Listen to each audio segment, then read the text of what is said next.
Hello everyone, myself Prasanakumar, Assistant Professor in the Department of Civil from VSB Engineering College. Today we discuss about the topic of Unit 4 of Hydrology and Water Resource Engineering. In this unit, students are able to gain knowledge about what is meant by reservoir and what is meant by canal and how to calculate the irrigation requirement and the design of lined and unlined reservoirs. Next we see about a reservoir. A reservoir is a large storage area that collect and hold water. It can be natural rate or artificial, man-made lake created by a building a dam across a river. A reservoir is a man-made or natural storage area used to collect and store water for future use. Let's see about what are the key functions of reservoir. First of all, water storage.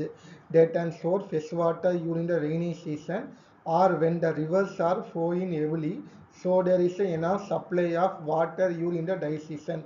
It is generating electricity.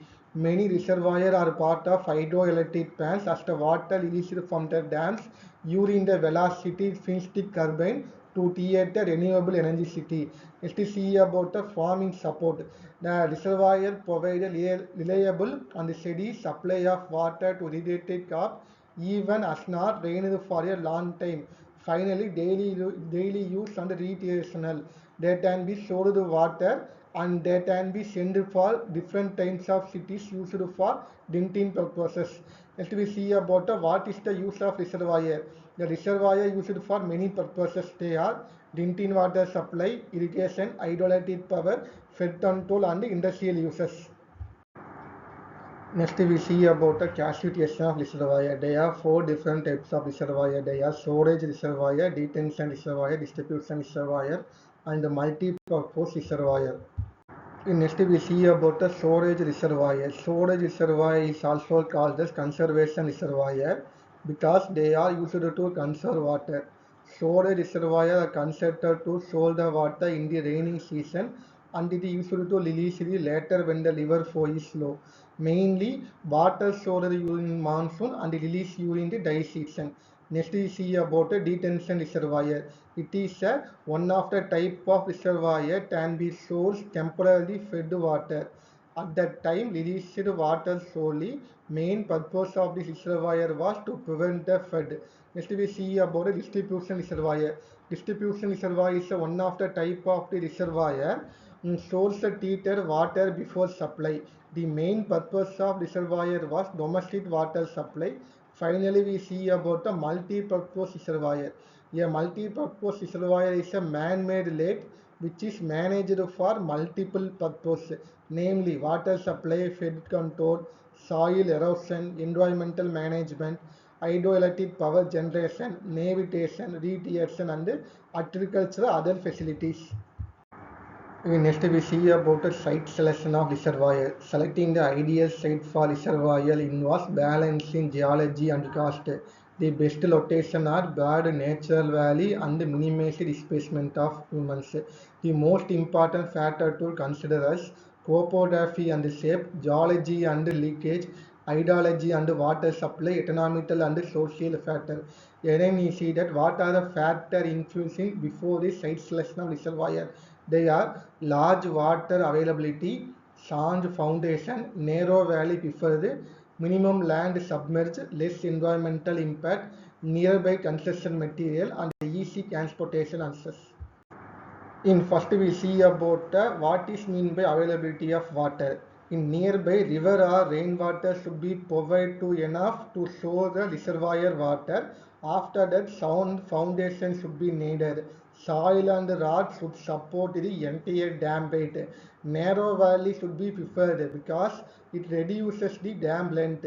Next of all, storage area reservoir should be large as possible because larger storage area can store a large amount of water. Minimum large submerged used to reduce the loss of villages and farmlands. Next we see about the general principle design of reservoir. Reservoir design principle focus on safely maximizing the water storage while minimizing the environmental impact as well as seepage and evaporation. The process involves hydrological analysis and smart site selection and careful structural planning to ensure the safety life of reservoir. The important principles are provide enough storage, ensure the structural safety, consider future water demand, minimize the water loss, provide fillway for excess amount of water, and easily maintenance. The main objectives of the design are safe operation of reservoir as well as long service life of reservoirs. Before building a reservoir, the engineer made sure it is safe, sound, economical, and store enough amount of water during the time of the rainy season. After the storage of water, it can be utilized during the time of dry season. The important principle is adequate storage capacity. Reservoirs should store enough water storage during the time of rainy season. Must meet the future water demand.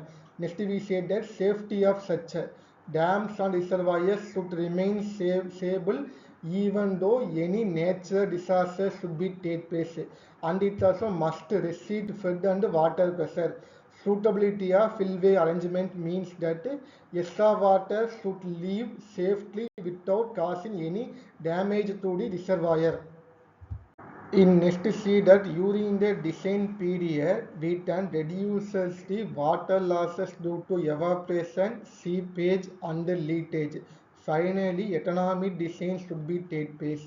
It is defined as a construction cost as well as maintenance cost should be reasonable as well as low as possible. Next we see about a fillway. Fillway is a specialized safety structure built on or next to the dam designed to release the excess amount of water safely. It acts as a safety outlet for an each and every type of reservoir. The main function of fillway was release the excess amount of water without causing any damage to the reservoir, prevents dams overflow, protect the entire reservoir structures. Next we see about the overflow spillway. Water flows smoothly over the top of the surface and down the face of the dam. Generally, overflow spillway surface usually is shaped to match the freely falling water and maximizing the efficiency to preventing the structural eruption. Next we see about the soft fillway. Soft fillway when the water drops vertically into the large funnel-shaped opening and then it is traveled towards the vertical shaft and exit the horizontal tunnel found below the dam level. Next we see about the siphon spillway. The spillway usually inverted U-shaped pipe when the water level rises to a specified point, automatically water will be discharged. There are four different components present in each type of spillway. They are entrance, control gate, channel, and energy dispatcher. The main advantage are flood protection as well as safe reservoir operation. Next we see about the elevation area capacity curve. An elevation area capacity curve is also known as reservoir capacity curve. It is a vital graphical tool used by the engineer to understand how much water a reservoir can hold at any given period of time. Before that, we can understand by what is mean by elevation, area, and capacity curve. First we define as the elevation. Elevation is defined as the height of the water surface above the sea level, usually measured in meter. Let's see about the surface area. The top surface area of the water across the valley usually measured in terms of square kilometer. Finally, capacity. Capacity defined as the total volume of water stored in a reservoir up to a specific elevation, usually measured in million cubic meters. Next we see about the storage estimation. Storage estimation is defined as the finding the how much water can reservoir can store, or otherwise it give answer about how much water is available for use. There are four different types of storage unit. They are dead storage, live storage, feed storage, and gas storage. Next, we see about what are the different types of storage unit. First of all, see about the depth storage. Depth storage is the lowest zone below the lowest release value. It is a permanently old heavy sediment and cannot be drained by the gravity. Next, we see about the active or live storage. The main zone containing water utilized for daily needs such as dinting and hydroelectric power supply. Next we see about the fed control storage. In this type of storage, upper safely buffer kept empty during the normal operation to catch the unexpected heavy rainfall. Next we find out what are the method to find out the estimation of storage. There are three different kinds of method can be used. Elevation area method, capacity curve method, and contour area method. As we see about what are the factors affecting storage. They are rainfall, catchment area, evaporation, as well as sedimentation. Next we see about the sedimentation. Sedimentation in hydrology, it is a process where the eroded soil, sand and organic particles carried by the river settle and accumulate in water bodies like reservoir. It occurs because forcing gravity to pull heavy material out of suspension and ultimately reducing the water storage capacity. The main causes of sedimentation are soil erosion. As we see about what are the effects would be carried out by sedimentation or automatically it will reduce the storage capacity of reservoirs as well as decrease the entire reservoir life. What are the methods to control sedimentation or afforestation and set dams? These are the methods used to generally control the sedimentation in reservoir. Next we see about the life of reservoir. A reservoir is essentially man-made structure used to catch and hold water.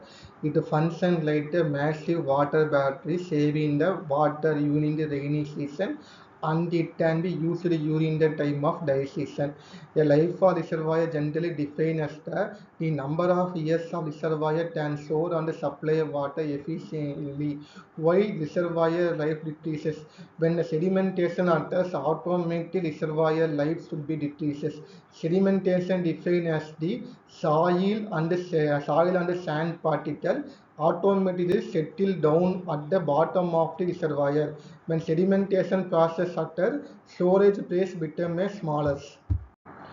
If we see about what are the factors affecting reservoir life or sedimentation deposition, catchment area condition, rainfall, reservoir capacity and maintenance.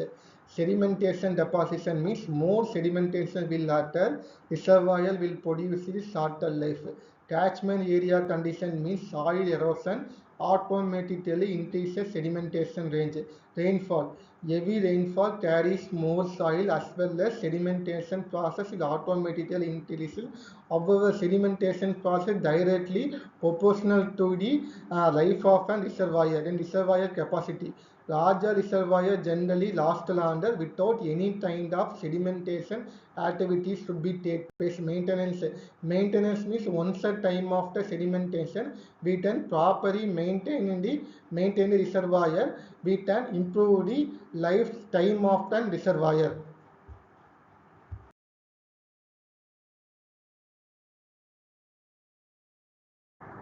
Next we will see about what are the importance of reservoir life. In every each and reservoir ensure the long-term water supply as well as reduce the maintenance cost as well as construction cost, improve the irrigation performance. Usual reservoir is a man-made structure used for storage water in rainy season and it can be utilized for a dry season. Next we see about a root curve. Root curve defined as the essentially seasonal water level guide for a dam or reservoir. It specifies the ideal amount of water to store or a empty phase to maintain the during the different time of the year. It acts as an automated or decision making tool for dam operator as well as reservoir operator. There are two different types of root curve. They are upper and lower root curve.